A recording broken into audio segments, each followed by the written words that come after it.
Okay, punters, welcome to On the Outers tips for round 7. Now, they say a lot of changes to the top 8 don't really happen after round 7 in the season, so an interesting round coming up with regard to that, and also we'll be interested to see if any changes to the tipping leaderboard happen after round 7, because that's pretty well locked away, I believe, Lemons.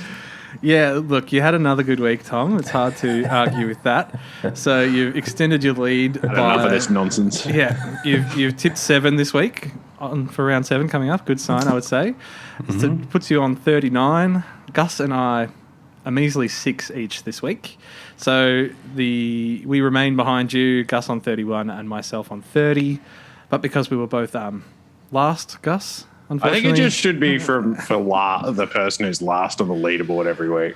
Unfortunately, Gus, it is you as well. So put on your silly hat and let's get to business. Everyone's seen it by now. You need to pop down to Canberra Savers and the equivalent. Sort out. What's your hat, Lemons? What's that number? So this one, I believe, was my partner's grandma's hat. So again, it's like not a silly hat. It's actually quite a classy hat. It just looks very, very silly when I'm wearing it, particularly over a set of headphones. So quite a nice one in the collection. I am, as I mentioned last week. Lemons, I kind of dig it. I reckon you've got a bit of style going on there. It's got very Russian Cossack kind of it's got a bit of that going. It's got a bit of that for sure. I am running out of hats though, so hopefully this week, fingers crossed, I can not come last or equal last. That's my plan. You can borrow a few of mine if you need to. Yeah. All right, so we start with Friday night. No Thursday game again this week, but Richmond versus West Coast, two of the, I suppose, best teams of the last 5 years, certainly both playing a long way off that at the moment. I don't really know why this is the Friday night game. But, yeah, some interesting selection stuff. Richmond have decided to rest Tarrant and Cochin, but they will welcome back Lambert, Grimes, and a couple of other, I think, Stacks back in the team as well. So both teams really bad at stoppage, so it's kind of whoever will be able to scrounge their way to kind of 70 points, I think, will win this. And I reckon with those ins, I'm going to tip Richmond, but not at all confident really about this one. Fair enough. Like, you're not confident because you're a pessimistic Richmond fan, but they should be beating West Coast even if it's over in Perth at this point. West Coast are pretty much given up, so I'm going to tip Richmond as well. Yeah, I agree with you both. Obviously, I think the Tigers are going to win, and more so with you, Gus. I think it's actually not even going to be that close. I think Tigers are going to win by. Richmond are very good, but they're not like awful, and West Coast are legitimately awful. I'll be interested to see if Bolter plays back in, because they've no Tarrant, and then obviously Kennedy and Darling are there, and Liam Ryan are they're kind of the main guys that can still win the game for them. So that'll be interesting. Well, not the way Jack Darling's been playing, but anyway. Yeah. Next game of the round is on Saturday. It is Geelong versus Fremantle at GMHBA Stadium or Cardinia Park. This is going to be a great game. This is genuinely shaped up to be like a really exciting matchup between two genuinely great football teams. I think, for me, I'm going to go with Geelong. I think they've just got that home ground advantage is so big that I just think it's going to be enough to get them over the top. But I'm excited to see what Freo can do. And I mean, Freo could definitely win this and really, like we talked about it on the main show this week, but like really solidify themselves as like, oh, this team is legit. They are a juggernaut. So, yeah, I'm going with Geelong, but it's going to be close, I reckon. Yeah, I think, look, this will be a big test for Freo. I just don't sort of realise this reason. I mean, I always knew it, but just so weird when you think about it that all the AFL grounds are all different, like different shapes and sizes. That's pretty weird. And like in this case, Freo's home ground compared to Geelong is probably the two most different shaped grounds in the country. So that's going to hurt the Dockers, and also missing Taberner and Darcy, probably their two, and then Fife. So they're probably missing their three most important players, and I just don't think they'll be able to get it done with those guys out, but pretty bloody impressive if they do. Still an Andy Brayshaw a bit short there. I think All the teams dropped, and I knew that Darcy was out as well as Tabernar. I was pretty keen on tipping Freo. They have a pretty, they actually have a pretty reasonable record at Cardinia Park, despite it being so different. But I think with no Tabernar, no Darcy, that's a bridge too far for me. So I'm going to tip the Cats as well. Next game on Saturday, Adelaide versus the Giants. Probably a tale of kind of two competing narratives here, like one very positive one in the Crows and one of the more disappointing ones in the Giants. They were sitting 1-5. Look, on talent, the Giants should win this game pretty comfortably over in Adelaide because they are a better, more experienced team than the Crows. Whether they turn up or not, that's another question. I am going to tip the Giants, but look, I actually think the Giants might be the hardest team to tip in the comp because you just never actually know what the hell's going to happen when, like, which team's going to turn up. So the Giants for me, but with very little confidence. Yeah, I don't know what's going on with the Giants. Like, I feel like they're not playing that bad most of the time, but then they just always seem to lose by like 5 goals. Which would suggest they're not playing very well. Yeah, but they're kind of in games for a lot of it, and then they kind of just don't manage to get the win. So I'm tipping Adelaide in this one. I think that in the Adelaide Oval, they're going to be pretty hard to beat this year, as well, they already have proved that way. And I just think they're on a bit of a roll. So I'm going to go with the Crows. Yeah, we've got Jesse Hogan coming back in for the Giants, the Great White Hope. And much like the 1950s movie, The Great White Hope, I think he's going to be in a loss. So I'm going to go with the Adelaide Crows based purely on that nickname and that reason. So Adelaide Crows, Adelaide Oval. Let's do it. That was one of the deepest cuts we've ever had on this show. What's the Great White Hope? What's it about? It's a story about boxing champion. It's an interesting story. It is. It's actually quite a good film as well. Yeah, I never knew where that expression came from because everyone always used it to describe like Jack Watson. These guys. It's like mired in race politics of the time. It's like about a boxing champion, like a white guy versus a black guy, and the Great White Hope is this like the racists' white pride, like Great White Hope, and then he loses abysmally in the championship fight. So, quite an interesting story. All right, guys, I haven't had dinner yet. Let's keep on going. Come on. Okay, Melbourne. Melbourne v Hawthorn at the MCG. Bit of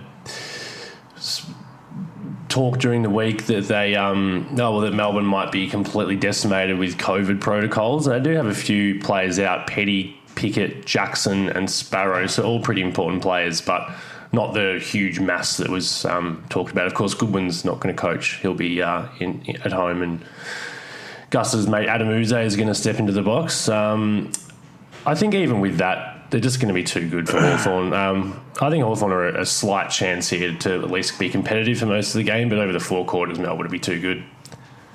I'd really like to tip Hawthorn here, so Carousella has 1 win and Uze has 0, further solidifying his position as the better player and now coach.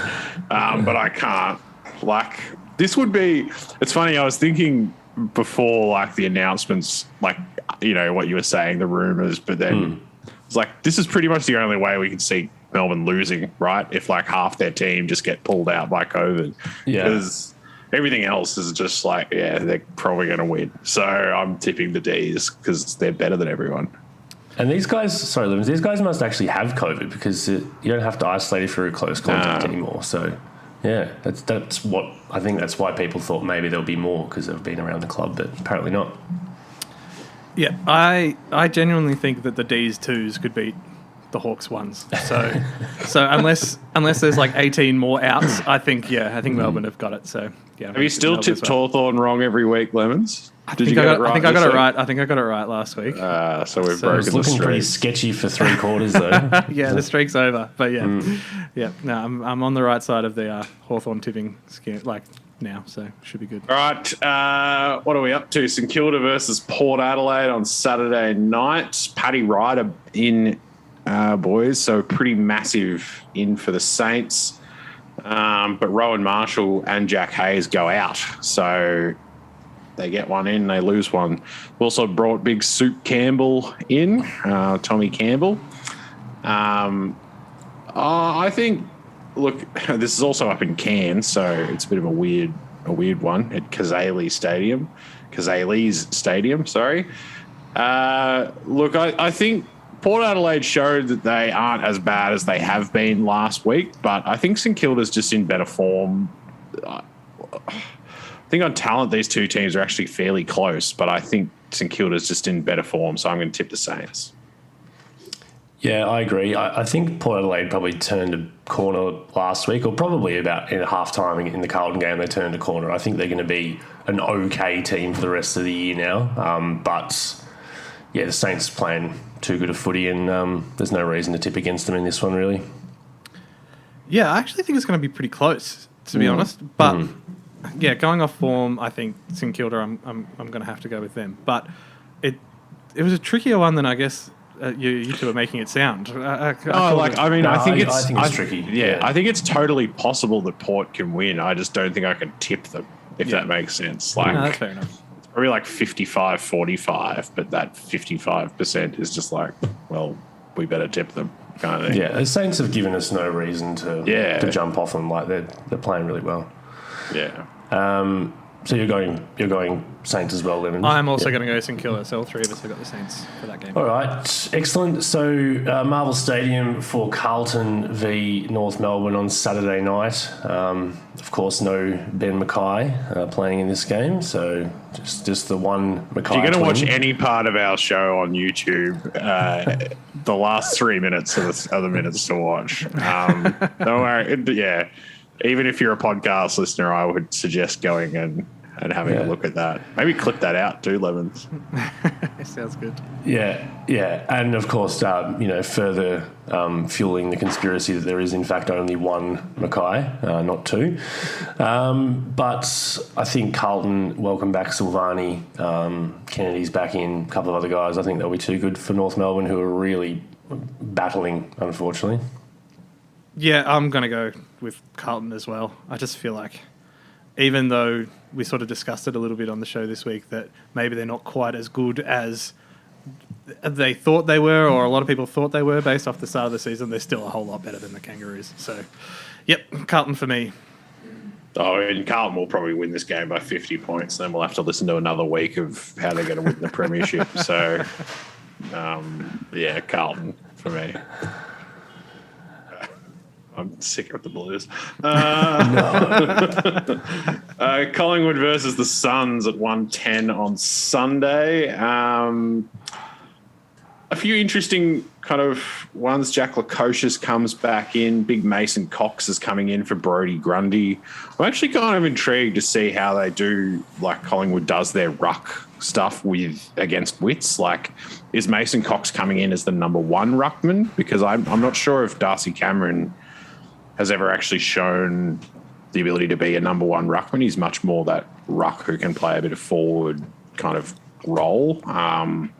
So that'll be kind of intriguing, I think. And then, as I said, Jack Lacoste is coming back in.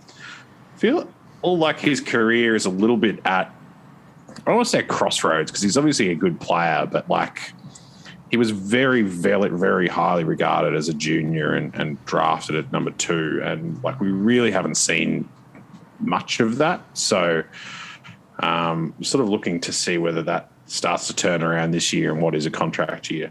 But I am going to tip the Pies at the MCG. I just think they're... Oh, God, this is actually the hardest one. We're going to tip the Pies, I think, at the G, because it's at the G, and the Suns don't usually win at the G. Yeah, well, the Suns beat Collingwood at the G last year, actually, and I'm tipping them to do it again. I think they've named Brodie Myercheck in the ruck, which obviously you don't need to pay attention to the team sheet a lot of the time. They've also named Jack Ginnivan at centre-half forward and Darcy Cameron on the flank. But I think Jared Witts is going to monster whoever's in there, and that'll give Raul Anderson Miller first use. And I changed my tip. I want to pick the Suns. Ooh, yeah, right. We'll allow it. Yeah, sweet. I'm tipping the Suns. Levens, can you please make that change on that? Oh, all right. Fair enough. I will change that one over. You convinced me, Tom. Well done. Lemons? Well, I'm going to go the Pies. I feel like this is actually a game that's very, very much up for grabs, and maybe my recency bias is here because the last game I watched was a couple of days ago, and it was the Pies beating my beloved Bombers. I think. Oh, they're your beloveds again now, are they? Well, yeah. Look, let's not get into that too closely. But yeah, I actually think Collingwood, if all their stars are going and all their older players are going, and guys like Quaynor, who I talked about on the show, had an absolute ripper of a game. I feel like they've got enough talent to beat this Suns team that I never know what's going to happen with them. I have no idea what's going on with the Suns, whereas I feel like slightly more confident with what Collingwood could do. So, yeah, I'm going to lock in Collingwood for what would be an upset based on the tipping here. All right, next game of the round is the Western Bulldogs versus the Bombers. Where is that game? Is that at Marvel this week? Surely. It is, yeah. Well, it's at Marvel. It's like the only place that they play. Look, yeah, I talked about it last week. I talked about it in the main show this week. If the Bombers had lost, I was out, and I am going to stick to it. As much as the Bulldogs have also been pretty disappointing this year, I think that this is going to be an opportunity for them to beat up on a crappy team, which is what Essendon is, and the Dogs are going to kickstart their charge to the finals here and now in round 7, even though they should have started it about 5 weeks ago. So, yeah, Dogs for me. Yeah, the Dogs will kick their way back into form in this game, as they always do against the Bombers. Everyone always plays well against us from the Dogs. So, yeah, Western Bulldogs for this one. I just very specifically remember Jason Johannesson having an absolute shocker of a year and then kicking 4 goals from the half-back flank against the Bombers. It was the only game that he played well in for the whole season. Yeah, I think Essendon can win this. I mean, like, if Peter Wright has another big day like he did on them last year, the Dogs just don't. Alex Keith is such a big loss to that team. And, like, if Wright could get a hold of them, if they get the ball out quickly enough and Wright gets some one-on-ones, then that'll be their avenue to winning. I'm not going to tip it just because, I don't know, I just feel like the Dogs' quality through the middle will sort of overwhelm them in the end. But I can definitely see a scenario in which where the Bombers pinch this. All right, last game. This is probably the game of the season so far, I reckon. Sydney versus Brisbane at the SCG, finish off the round. This is Brisbane's most hated venue. They've barely won at the SCG since like their three-peat. Tom Papley back in, that's pretty huge. They lose McDonald and McCartan though, so tall from each end. I think I'm going to tip Brisbane, which would be a little bit of an upset maybe given it's at the SCG, but I don't know. I think Brisbane are playing as well as Melbourne are at the moment. I think they're really, really good. So yeah, I think narrowly, but I'm really excited for this one. Yeah, I agree. Brisbane for me, I think they're the second best team in the comp, pretty clearly, to be honest. I think there's now a clear gap between Melbourne and then Brisbane and then everyone else. So, yeah. Lions. If Sydney win this game, do you think they would well, they yeah, overtake them? I think I don't know if they overtake, but I think they would join them just because of the home ground advantage. But, yes, I think they're better than Sydney, so I'm going to tip the Lions. I'm going to go against this. I reckon Sydney are going to do it at home. I have a lot of faith. I agree with you, Tom. I reckon this is probably the most exciting game coming up. 2 great games this round. We were talking about it yesterday, but yeah, this one and Cats Freo kind of like going to show us a lot about who the real deal teams are this year. And I think, Swans at home, they're going to have a lot to play for and come out firing. So, yeah, Sydney for me. Nice one. That's great. it. That's it. Thanks, everyone, for tuning into our tips show. If you're enjoying On the Outer and you want to hear more, go check us out on YouTube or on the podcast. You can subscribe down here. I think I think it's this side. Give us a follow on any of our socials. If you want to ask us a question, hit us up at ontheouter1@gmail.com or any of our other channels. But we'll be back next week with another show and another tipping round where hopefully I don't have to wear a stupid hat again because my head is too hot. All right. Thanks very much, everyone. Catch you later. Ciao. Ciao.